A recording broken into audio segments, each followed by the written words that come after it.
brothers and sisters. Today I want to speak to you about a story that has been buried, a story that carries both pain and lessons for every African. It is the story of Libya, once one of Africa's most stable and prosperous nations, now a land scarred by war, regret, and betrayal. This is not just a Libyan story, it is an African story, a warning for the whole continent, and a call to open our eyes before it is too late. Have you ever wondered what happens when a nation that once had free education, free healthcare, housing, and dignity suddenly loses it all in the name of foreign intervention? Have you ever imagined how people who once walked proudly in their streets are now reduced to desperation, poverty, and chaos? For Libya, this is not imagination, it is reality. And today, we will walk through this story together. Stay with me because what you will hear is not only about Libya's past, but about Africa's future. Let us begin at the roots. In 1969, a young army officer only 27 years old named Muammar Gaddafi led a bloodless coup that ended the monarchy of King Idris. The Libya of that time was rich in all but poor in life. The people did not see the wealth from their land. Western companies and foreign powers controlled everything. Gaddafi promised change. He promised to return Libya's wealth to its people, to kick out foreign military bases, and to restore dignity to a nation that had been treated as a colony. And he began with all. In the 1970s, Gaddafi nationalized Libya's oil industry. For the first time in history, the billions made from oil sales began to flow into Libyan hands. With that wealth, Libya built schools, hospitals, and infrastructure. Education became free. Healthcare became free. Electricity was subsidized. Even bread and basic food were heavily supported by the state. Families who had never dreamed of sending their children to university suddenly saw doctors, engineers, and teachers coming out of their own homes. Gaddafi dreamed big. He believed in a Libya that could stand tall, and he believed in an Africa that could unite. His famous Green Book, though controversial, outlined his vision of direct democracy, where decisions were not left to parliaments, but to people's committees. And even if it did not work perfectly, it was a bold experiment to free Libya from Western models. But his greatest dream went beyond Libya. Gaddafi believed in a United States of Africa. He pushed African leaders to create one currency, one passport, and one army. He poured Libyan money into the African Union, financing liberation movements from South Africa's ANC to fighters in Mozambique and Namibia. He stood beside Nelson Mandela. He stood beside all who resisted colonialism. And then came his most dangerous idea. A gold-backed African currency, the dinar. Imagine this, Africa's oil, gold, and resources no longer sold in dollars or euros, but in an African currency backed by gold. The West saw this as a direct threat. At home, Libya transformed. The Great Man-Made River, one of the largest engineering projects in human history, brought water from deep underground aquifers in the desert to the cities. Farmers flourished, cities grew, roads, airports, and universities spread across the nation. Libya, once one of the poorest in Africa, became one of its richest, and ordinary citizens felt it. Young Africans from Nigeria, Ghana, Sudan, and elsewhere traveled to Libya for work and study because opportunities were there. Before 2011, Libya under Muammar Gaddafi was far from perfect, but it was undeniably one of the most developed countries in Africa. The oil wealth of the nation was used to fund free education for all citizens. Young people were sent abroad to study, with the government covering their expenses. Healthcare was free and accessible. Women could go to school, families had homes, and basic dignity was guaranteed. Gaddafi even introduced programs where newlyweds received financial support to start their lives.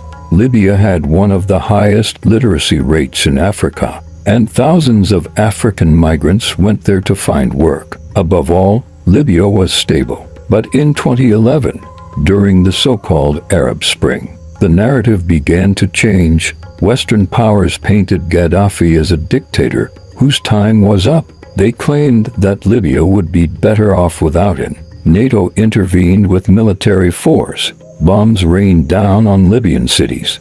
Infrastructure was destroyed, and Gaddafi was killed. The world celebrated his death, believing it was a victory for democracy and freedom. But what followed was not freedom, it was disaster. Today, Libya has no unified government. Instead, it has rival factions and militias fighting for power. Instead of free education, schools have been shut down or destroyed. Instead of free healthcare, hospitals lie in ruins and medicines are scarce. Instead of jobs, Libya's all wealth is stolen by warlords and foreign interests. Families are displaced, children grow up in refugee camps, and entire communities live in fear of violence.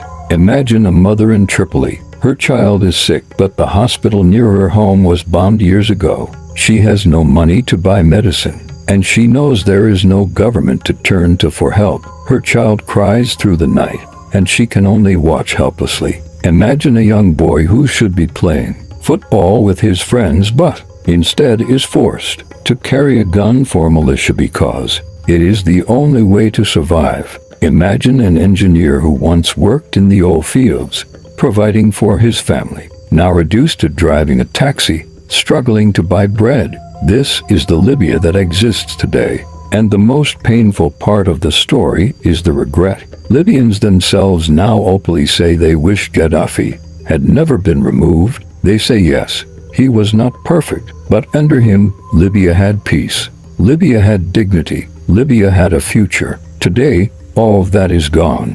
Think about this. What does it mean when people who once celebrated his death now say they want him back? It means that the promise of the West was a lie. It means democracy without stability is meaningless. It means that Africa must be cautious of outsiders who come promising freedom, but leave destruction. Now let us pause and ask, what lessons does this hold for Africa? Libya's story is not just about Libya. It is about what happens when Africans allow themselves to be divided and manipulated by foreign powers. Libya was one of the richest nations in Africa, and yet today it is one of the most unstable. If Libya could be destroyed in the name of foreign interests, what about other African nations that sit on gold, uranium, oil, and fertile land? The warning is clear. If Africa does not unite, we too can become the next battlefield. But within this tragedy,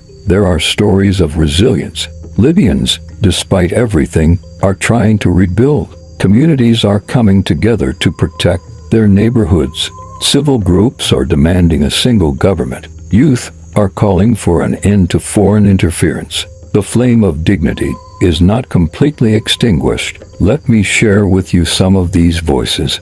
A girl named Aisha, only 12 years old, once dreamed of becoming a doctor. Her school was destroyed during the war. Her father was killed in the fighting. Now, instead of holding books, she carries water containers, walking for miles to fetch clean water. Aisha's story is not unique. It is the story of thousands of Libyan children whose futures were stolen. Another voice is Youssef, a former oil engineer. Before 2011, his work allowed him to provide for his family. Today, militias control the oil fields, and he lost his job. He now drives a taxi in Tripoli, barely surviving. He says openly, "I was against Gaddafi, but today I would give anything to bring him back." His words reflect the pain of an entire nation. There is also Fatima, a nurse who once worked in a government hospital. Under Gaddafi, hospitals were funded, and she could serve her community with pride. After the fall, the hospital was destroyed. Today, she works in a small makeshift clinic, treating patients with no supplies, no medicine, and no support. She says, "Before, I was a nurse. Now, I am a witness to suffering." These voices tell us something powerful. Libya's tragedy was not the fall of a leader. It was the destruction of a nation's soul. Brothers and sisters, this story is more than history. It is a warning, because even now, the same powers that destroyed Libya are watching Africa closely. They see the minerals of the Congo, the oil of Nigeria, the uranium of Niger, the gold of Burkina Faso, and they wonder how to control them. If we do not unite, if we do not learn from Libya, we may suffer the same fate. This is why leaders like Ibrahim Traoré in Burkina Faso speak so strongly about independence and sovereignty. This is why nations in the Sahel are forming alliances to resist foreign domination. They have seen Libya's destruction, and they know Africa cannot afford to repeat it. But the truth is, stories like Libya's are not told often. The media hides them or twists them. Algorithms silence African voices so that the world only hears one side. That is why channels like Pan-African Storyteller exist, to speak the truth, to bring you the voices that others want to silence. And this is where I call on you. If you do not support this channel, if you do not share, comment, and subscribe, these stories will disappear. And when African voices are silenced, our history is erased and our future is stolen. So I asked you, if you believe Africa must tell its own story, stand with Pan-African Storyteller. Like this video, share it, leave your thoughts in the comments. Tell us, do you think Libya would have been better if Gaddafi had stayed? What lessons should Africa learn from Libya's fall? Brothers and sisters, Libya is a land of regret today, but regret must not be Africa's future. Let it be a lesson, a warning, and a call for unity. Because if we do not learn from Libya, tomorrow, another African country will cry the same tears. The story of Libya is the story of Africa's struggle for dignity. And if we want a different ending, we must unite, we must resist, and we must tell our stories loudly. Support Pan-African Storyteller, because without your voice, Africa's truth will vanish, and the world will never know what truly happened.